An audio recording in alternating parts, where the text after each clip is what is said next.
Halo semua, kembali lagi dengan saya Hardianti AS Beda, NIM 18030099. Saya semester 7 dari kelas Sosiologi B, Fakultas Ilmu Sosial dan Ilmu Politik dari Universitas Nusa Cendana Kupang. Baik, terima kasih. Kali ini saya akan mereview buku ke-9, yaitu Kesenjangan Informasi Pandemi Ekonomi Brutal COVID-19 dengan mata kuliah Perencanaan dan Kebijakan Sosial. Di sini saya mengambil buku dari bab 2, yaitu Kesehatan Sebelum Kekayaan. Di sini kami tahu bahwa yang harus dilakukan untuk menghidupkan kembali perekonomian, apa kita tidak tahu bagaimana melakukannya, adalah untuk membawa orang kembali ke kehidupan yang mulia, kata William Adodan.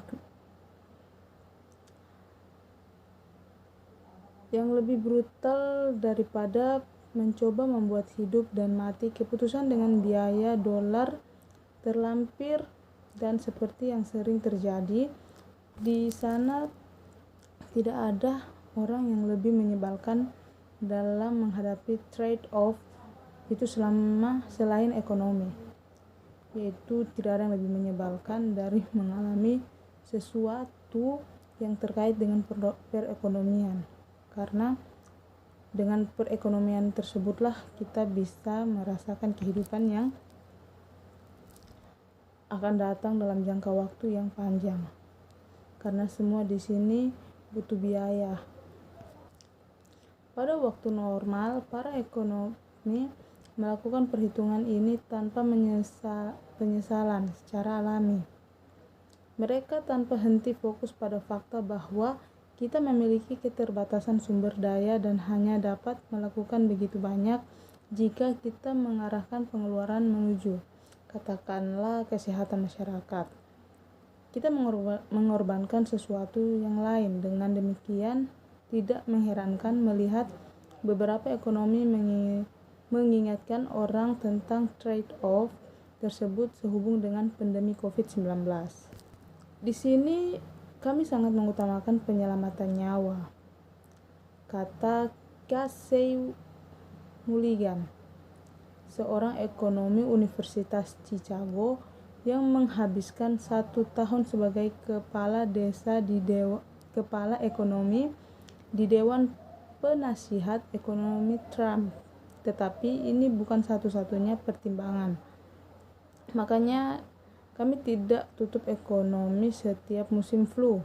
Mereka mengabaikan biaya apa yang mereka lakukan dalam menangani perdagangan ekonomi.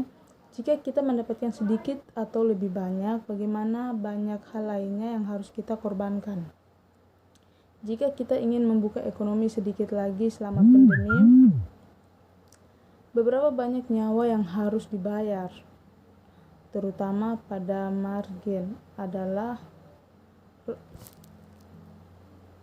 roti, ekonomi, dan mentega. Jadi seharusnya tidak mengejutkan kita melihat ini disuarakan selama sedang masa pandemi. Kabar baiknya adalah ini bisa menjadi dilakukan dengan mengintegrasi model epidemiologi sederhana dengan 3 dasar analisis ekonomi, yaitu yang pertama, apa yang diberitahukan epidemiologi kepada kita. Di titik awalnya adalah untuk memahami bahwa pada titik waktu tertentu hanya ada begitu banyak yang bisa dihasilkan. Secara garis besar, jika kita mau untuk mendapatkan hasil kesehatan masyarakat yang lebih baik, kita perlu mengambil sumber daya dari tempat lain. Sehingga kami dapat membayangkan bahwa kami mendapatkan lebih sedikit dari yang lain. Secara luas kita sebut ekonomi.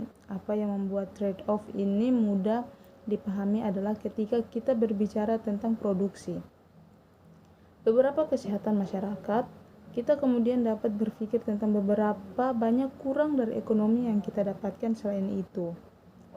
Kami juga yakin bahwa saat kami mendorong untuk setiap tambahan kesehatan, semakin banyak ekonomi yang harus kita berikan naik setiap kali.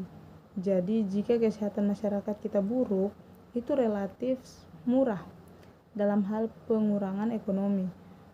Untuk mendapatkan lebih dari itu, kapan kesehatan masyarakat kita sudah diprioritaskan, mendorong sistem lebih jauh untuk mendapatkan lebih banyak kesehatan relatif mahal. Dalam hal ini, pengurangan terhadap perekonomian, jadi kami akhirnya menyeimbangkan dan kami tidak memiliki hasil kesehatan masyarakat terbaik yang bisa dibayangkan mereka. Salah satu alasan pandemi itu brutal adalah karena ia membatasi, bukan lebih jauh lagi, ada apa yang bisa kita lakukan dengan sumber daya kita yang langka. Kami juga bisa mempertahankan tingkat ekonomi yang kita miliki sebelumnya tanpa penurunan kesehatan masyarakat. Atau sebaliknya, itu dengan sendirinya tidak akan menimbulkan masalah untuk kemampuan kita yang menyempurnakan. Sebaliknya, ada dua faktor yang ada pada dasarnya, berarti bahwa kita akan dapat menyempurnakan dan sebaliknya mendapati pilihan antara memprioritaskan kesehatan masyarakat atau ekonomi tanpa kemampuan untuk menyeimbangkan pilihan-pilihan itu. Kedua faktor tersebut adalah yang pertama, bahwa pandemi melubangi kemampuan kita untuk mempertahankan keseimbangan yang sama antara kesehatan dan ekonomi. Terus yang kedua, bahwa pilihan kita prioritaskan mengubah pilihan kami ke depan, yaitu mereka bisa melayang Mari kita mulai dengan melubangi atau mengingat bahwa kemampuan kita untuk memperoleh keseimbangan, kesehatan, dan ekonomi kita saat ini adalah bahwa kita menyadari kita memiliki sedikit lebih banyak kesehatan atau sedikit lebih banyak ekonomi, bukanlah sepadan dengan harga dalam hal yang kita berikan untuk masing-masing. Ada juga yaitu apa itu nilai hidup. Anggaplah bagaimanapun bahwa itu adalah pacuan kuda langsung antara 2,25 triliun. Maksudnya setidaknya di Amerika Serikat, dan jumlah nyawa pengorbanan itu akan menyelamatkan bagaimana kita menjalankan pacuan kuda itu. Secara historis, para ekonom agak enggan menjadi peserta dalam perhitungan seperti itu. Ahli lingkungan pendekatan ekonomi untuk menyetujui suatu tindakan adalah dengan menanyakan apakah bahwa tindakan membuat beberapa orang lebih baik tanpa membuat setiap orang lebih buruk. Jika jawabannya ya, maka pasti tindakan itu layak. Ketika masalah adalah jawaban jarang positif. Kapan itu datang ke masalah kesehatan? Tidak ada yang bisa membantu bahwa suatu kematian lulus tes Pareto agar tidak nyaman. Bagaimanapun, masyarakat menunjukkan sepanjang waktu bahwa tidak ada yang hidup. Dan tidak semua orang hidup memiliki penghasilan tetap. Nyawa jauh lebih banyak. Dengan demikian, para ekonomi perlu melakukan lebih baik jika hanya untuk menjadi persuasif tentang mengapa hidup harus memiliki tujuan. Yaitu tujuannya adalah untuk memaksa pembuat kebijakan setidaknya memperhitungkan kerugian kehidupan dalam perhitungan mereka, yang jika tidak terlalu mudah bisa menjadi diabaikan. Kedua, cara menyelesaikan. Berdasarkan hal di atas, ekonomi memberi tahu kita bahwa respon optimal untuk pandemi adalah dengan tegas memegang garis pada kesehatan saat Anda mempertimbangkan pilihan Anda. Sangat penting untuk memprioritaskan kesehatan sebelum kekayaan sampai Anda mempelajari informasi yang cukup untuk memahami sifat pandemi. Memegang garis adalah tantangan koordinasi yang sulit. Harapan dan masalah untuk mempertahankan kesehatan. Anda perlu mengubah perilaku sejumlah besar orang. Jarak sosial itu mudah ketika orang lain melakukannya. Sangat mudah untuk mempraktikkan kebersihan yang baik ketika Anda takut orang lain di sekitar Anda akan menstigmatisasi Anda jika tidak. Tetapi